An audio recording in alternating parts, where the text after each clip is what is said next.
Lightning like Steve McQueen, I'm in the fast lane when the light turns green. And I built tough, I ain't nothing but grit, cause I made rugged blood, sweat, and spit. Yeah, like a horse I fly, better push yourself in for a bumpy ride. I like to play hard, but I work harder, and I weather the storm cause I'm built stronger. What is up, ladies and gentlemen? We are back. We are live. It is the Freight Coach Morning Show, the top morning show in transportation, coming to you guys every single weekday, 8:30 a.m. Pacific, 10:30 Central, to break down some industry headlines. Most importantly, you guys provide some actual insight into what you can do with all of this information.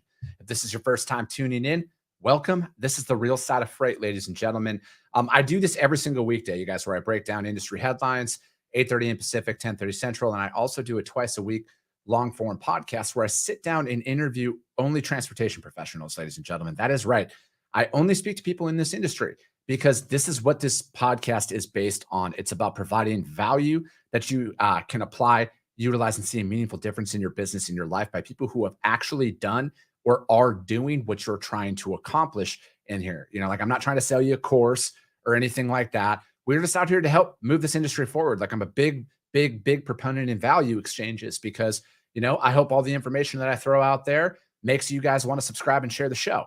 You know, like that's what I'm doing every single day out there, you guys, to improve this industry. And then, you know, frankly, it's one of the many reasons why I proudly fly this American flag behind me every single day is A, it's the greatest nation on earth, but B, I'm living my American dream, and I want to help each and every one of you guys live your American dream as well. All right. Got a special show for you because it's solo and you guys get to hear me talk. We're going to break down some articles. I'm going to talk about the realities of building your book of business. And but before we do that, you guys, are going to give a shout out to my friends over at VHub, vhubapp.com. Whether you're a broker, carrier, or a shipper, we all need access to trailers at some point in time. And the best part about with what they have, you get paid to move these trailers. That's right. That's on top of the revenue that you can get by loading these trailers out. So what they're working on right now, West Valley City, Utah, going to Calgary, Alberta, you get $1,550 US to move that. They also have a drop trailer pool, Paragould, Arkansas to Mississauga, Ontario, for $1,000 Canadian per trailer.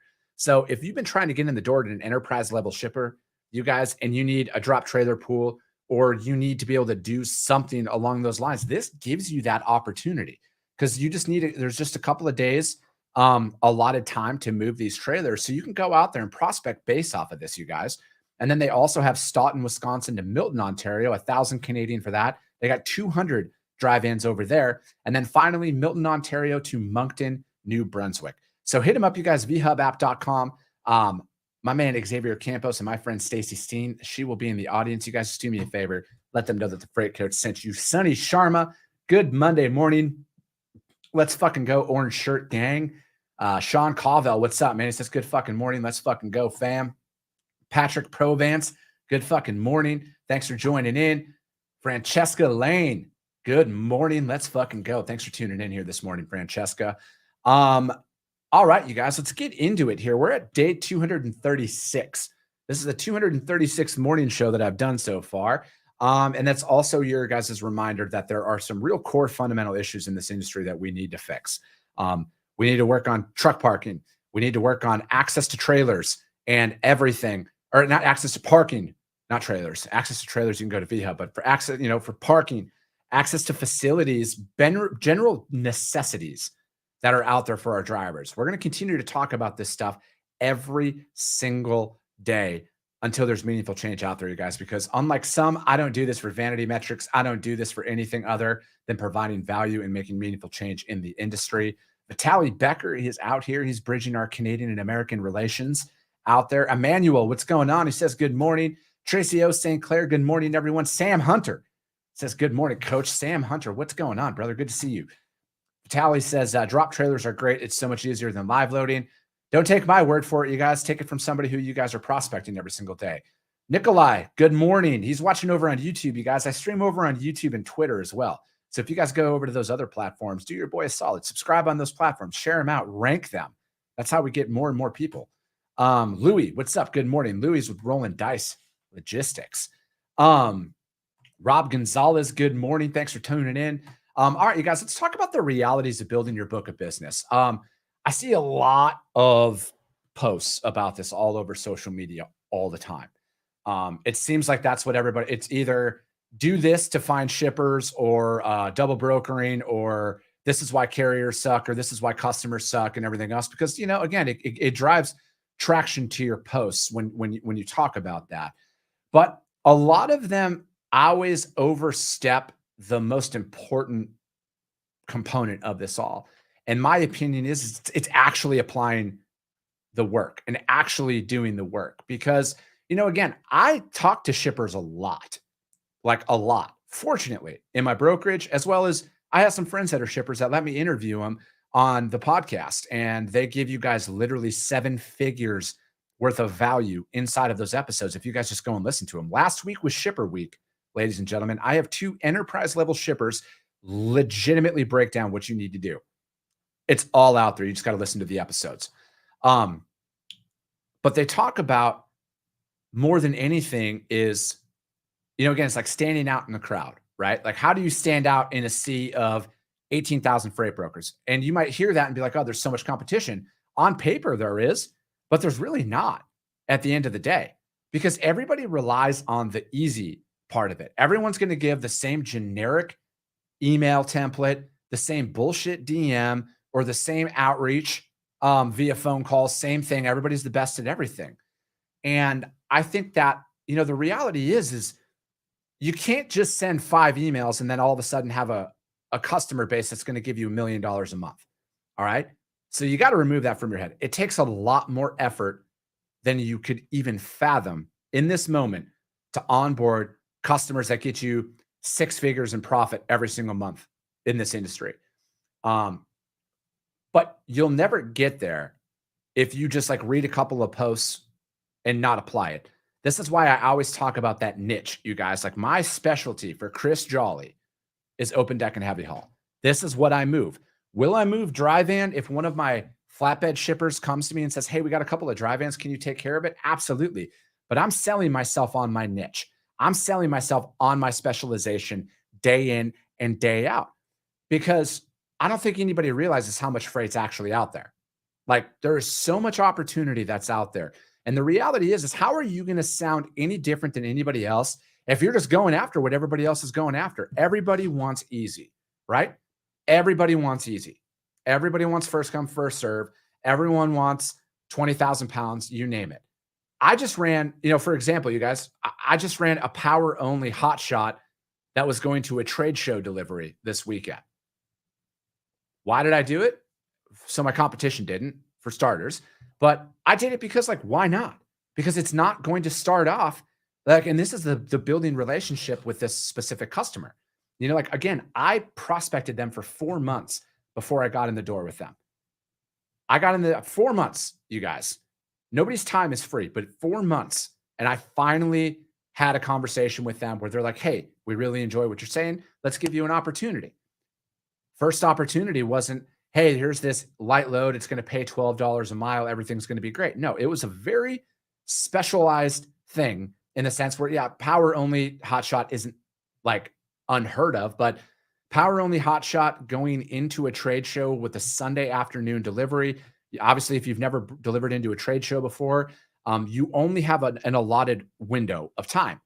So again, you guys, most people would shy away from that. I'm like, fucking bring it on, right? Like, that's my proving ground, because I view every conversation and every opportunity that comes my way as an opportunity to progress with them. I don't care if it has to pick up late at night, early on a Sunday. Again, I'm not sitting up here saying, oh, you got to work 24/7, 365, because that's bullshit. And everybody who posts that knows it's bullshit.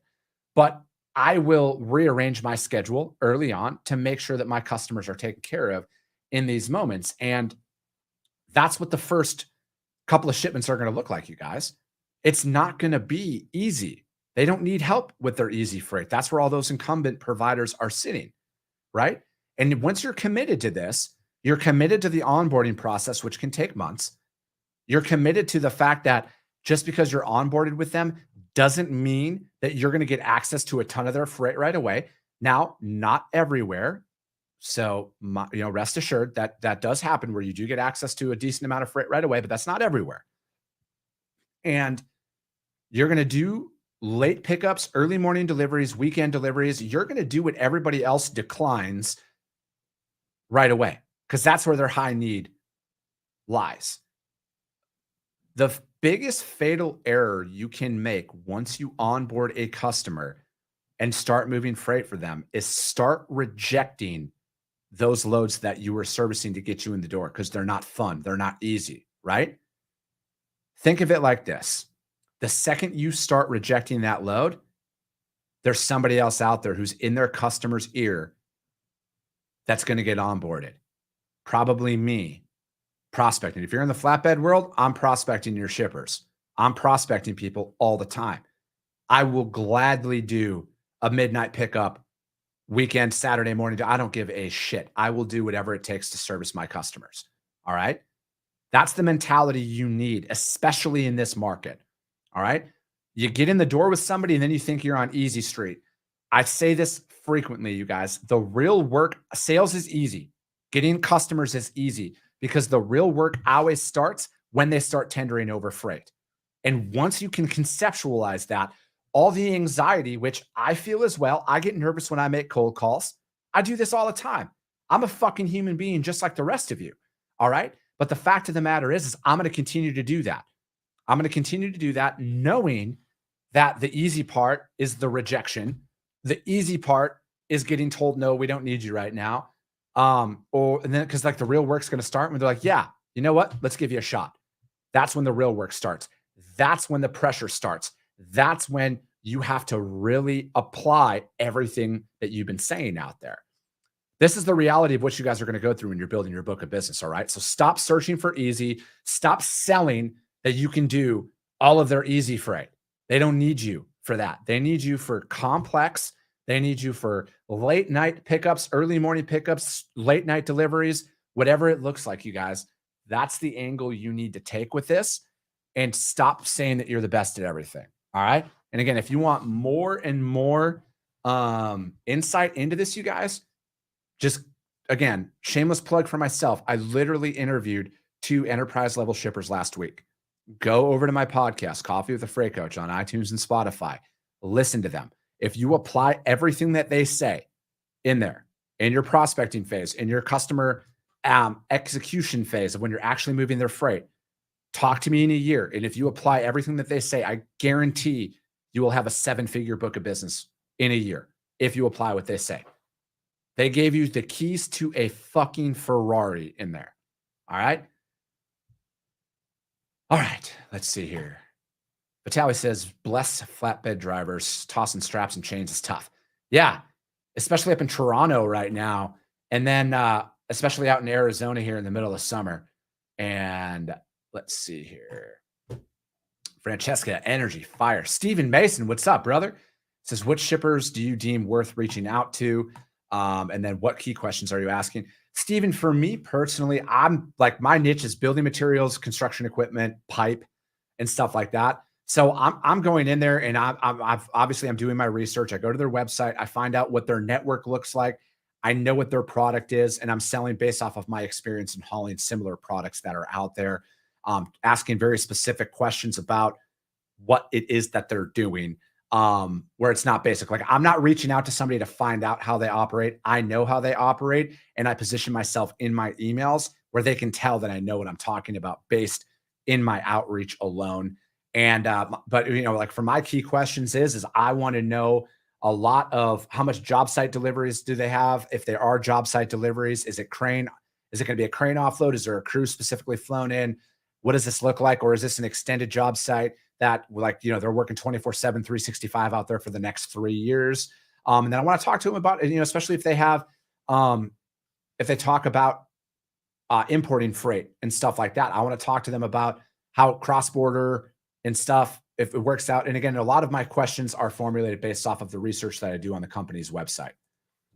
Yes, Sonny, me too, man. Difficult. The more difficult the freight, the better. I'll take it. I'll take all of it. All right, you guys, let's get into some articles here, huh? And as always, you guys, Steven asked that question. Any questions you guys have, sales or operations related, drop them in the comments. I'll answer them live on the show. Or if you think of something on the replay, if you're watching it later, DM me directly, you guys, and I'll answer them live on the show. This is what the show is designed for. It's here to help you guys in these instances. It's not just for me to talk shit about articles all day, which I thoroughly enjoy doing. But again, if you guys have questions out there about specific examples you're going through right now, by all means, you're good to go. Drop them in there and I'll help out. Yeah, it definitely is. There's a big difference out there, Steven, because like with you and having actual trucks, I would want to talk about your guys' capacity schedule. What day of the week are you going to be in Florida and what other cities, and try and build up a network around what it is that they're hauling. So again, the big difference is, hey, I have X amount of trucks in my fleet. This is where I'm looking to run dedicated. And it is a little bit more, it's a lot different for a carrier than it is a broker in that regard. Vitaly says, prospect ahead of time, figure out the industry, figure out what type of equipment they use based on their niche. Like Chris said, ask questions specific to what they think they are doing. Keep it short and direct, no fluff. He didn't say the F word. As an example is, if you are reaching out to a retailer, they likely want smaller equipment like sprinters and box trucks with tailgates as much as they want 53 footers for their full truckload and LTL. It's prime examples there, V. Thanks for sharing them, brother. All right, you guys, first article is from FreightWaves. Warning devices for stop trucks to go by the wayside. Interesting. Waymo and Aurora seek exemption to replace signs and road flares with cab-mounted beacons. Two self-driving trucking companies have told regulators their technology for warning motorists of a stopped truck on the side of the highway is safe enough to replace traditional reflective signs and road flares. Waymo and Aurora have asked the FMCSA to exempt for 5 years their highly automated trucks from regulations such as roadside warning devices. If they approve the FMCSA, the companies would be allowed to use cab-mounted beacons. Okay.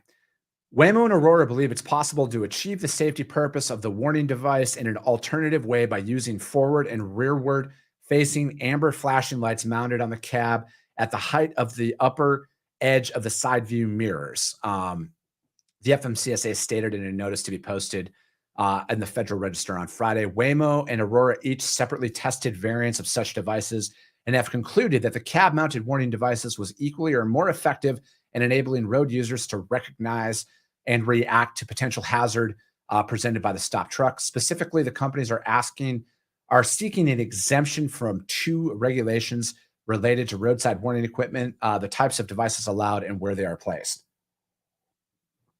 And it goes on to say, when a truck comes to a stop on a highway or a shoulder for any cause other than necessary traffic stops, regulations require drivers use either 3 emergency reflective triangles or 3 to 6 road flares, depending on the type of warning. Let's see. They also require devices be placed in 3 locations within 10 minutes on the traffic side, 4 paces about 10 feet from the vehicle, in the direction of the approaching traffic, in the center of the traffic lane, or about 40 paces or 100 feet from the vehicle.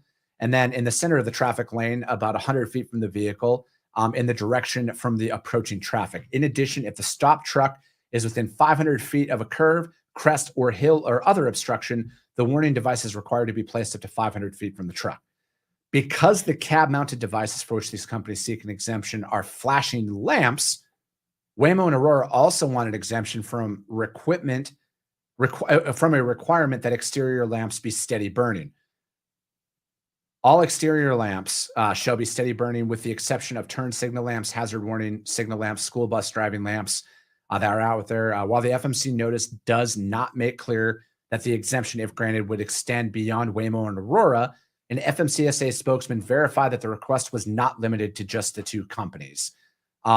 Emily Warren of Embark, a competitor, confirmed that her company was consulted by Waymo about crafting the application. Favorable action from the FMC would create safer work environments for human truck drivers, which, while paving a path for commercialization of autonomous vehicle trucking, we hope to see federal policymakers take swift action, enabling the entire industry to utilize this important safety innovation. So the innovation is a steady burning light, is what I'm seeing here. I personally think that, again, I just break down these articles and what information is in these articles. Where is the safety data that shows that this is a more effective way to warn motorists of a down vehicle? That's what's missing from this. Essentially, I think anybody with half a brain can piece this together. An autonomous truck, the whole point is there won't be a driver in there. Therefore, and therefore, we can't actually put the safety beacons out there. So they're looking for a workaround in there. Again, I get it, but how does it improve safety? Where is the data? What's the testing that they've done? How does it improve? How does it more accurately warn the motoring public of a down vehicle that's out there? Again, I think that, and I think that realistically, this shouldn't be changed at all until that they can actually supply real data that shows that on it. Because I'm all about safety. I'm all about anything making the road safer for the drivers, for the motoring public, for everybody. But if you can't compile data that shows how much more effective this is, then why is the FMCSA even paying attention to this? Again, this is just based off of the information that's in this article. It's not providing any safety data that shows it. I think that the FMCSA should deny this based off of this article that I'm reading right now. Now, if they come in and provide actual safety data that shows that a steady burning beacon light is more effective, which again, I don't see how that is if there's only one of them on the top, mounted on the top of the cab. And, you know, like, again, perfect world scenario. Is the weather clear? Is there any fog? What's going on there? Can you even notice that? I think that's the whole point of the flares being out in multiple areas, is to warn drivers of that ahead of time. So I don't know. I don't see it. I think it's just a lobbying move by autonomous vehicles to skirt around something. And again, if they can provide safety data that shows that it makes the roads more safer, I'm all ears. Come on my show. Anybody from Waymo, Aurora, or Embark, if you have safety data that you guys presented to the FMCSA that shows that it actually improved the motoring public's safety, I'm all ears. Come on my show. Free of charge. Free of charge. Come on here. Let's talk about it. Freightwaves.com article, warning devices for stop trucks to go by the wayside, ? Stephen Mason says, I would love to watch you interview a small fleet owner and how they prospect shippers. It's so different, Beans brother, than what I experience. Stephen, you're always welcome to come on, man. Dude, you got my number? Text me, bro. I'd love to have you come on and talk about this. Maybe we can get one of my shipper friends to come on as well, and we can talk about this. Let me reach out to some of them. If you're willing to come on, Stephen, I'd love to have you come on, man. And maybe we can get one of my shipper friends to come on and we can talk about that specifically. All right. Let's see. Next article we're going to talk about is more. This is from JOC. JOC just wrapped up an intense conference out there for the last couple of weeks. The JOC is their article is more U.S. shippers finding LTL savings, but no price war. An ongoing decline in shipment volumes is testing the pricing discipline of some U.S. LTL carriers. According to shippers at the JOC TPM conference in Long Beach, several shippers said they were receiving larger than expected reductions in contractual rates from LTL partners, with some rates down 10% compared to a year ago. But that doesn't mean a rate war is underway or imminent in the LTL sector. Although some LTL companies may be jostling for market share, other businesses, including very large LTL shippers by volume, tell the JOC they aren't seeing such price cuts, and some are seeing rate hikes, albeit modest ones compared to the last 2 years when it rose by double digits. But the rate cuts touted by shippers aren't universal and aren't necessarily across the board. The shippers who did not want to be identified were large companies that proffer large volumes of freight, and for that reason may be receiving larger price cuts. Carriers may also reward shippers that take steps to increase efficiency and reduce costs, as pricing varies by customer and lane. From our perspective, there is not a market correction going on, said one high volume shipper. Although we continue to experience decrease in other modes, LTL is not one of them. It could be because we didn't take the large double-digit increase that we had seen in 21 and 22. Carrier executives in recent earnings calls claimed LTL contractual renewal rates were rising on average. And then rate war or reward. Whether shippers get a deeper LTL rate cut may depend on the decisions made in 22 or 21. Shippers will be disappointed and frustrated if they expect to see across the board LTL rate cuts, such as what they've seen in the truckload sector, where contracted rates for 23 were reportedly down as much as 15 to 20%. The LTL sector is much more, obviously consolidated shipping and everything else. As always, the JOC knocks their stuff out of the park. This is a very great article overall. My man Bill Cassidy never disappoints. More U.S. shippers finding LTL savings, but no price war. I think that realistically, the more specialized the mode, the less of a price reduction and stuff that kind of comes into play. Because again, if you look at the overall freight breakdown in the market, the more, obviously this is going to sound simple to some, but obviously the more people who run dry van on Charlotte to Chicago, the more competitive the rates are going to be, and the rates are going to fluctuate more rapidly in that regard. But an LTL is they got a pretty good stronghold on what they do, therefore offering discounts and stuff like that. I'm not saying it doesn't happen, but it's not as competitive as a spot market inside a full truckload is because there's not as many providers that are out there. Same thing with intermodal. You got to look at it from that perspective as well, as there's only a handful of carriers who actually do it. So therefore they don't have to drop their rates as much. You know what I mean? And they don't raise their rates as much per se.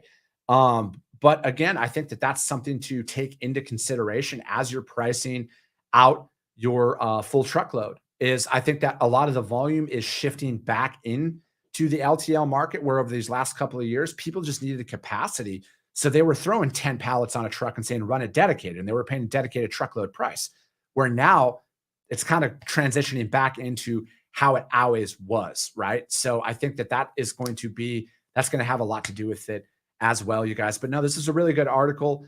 And again, if you specialize in LTL, if you are an LTL sales rep that's out there, I'd love to have you on the show as well. I'd love to have an LTL. I always have my man Gabe Pankinen on. But any other LTL sales reps that are out there that want to talk a little bit more in depth in LTL, you're more than welcome to come on the show. We can break some of this stuff down as well and talk about it. But yeah, you guys, that's going to be it. We're not going to get to the third article because we went a little bit longer on the realities of building your book of business in freight.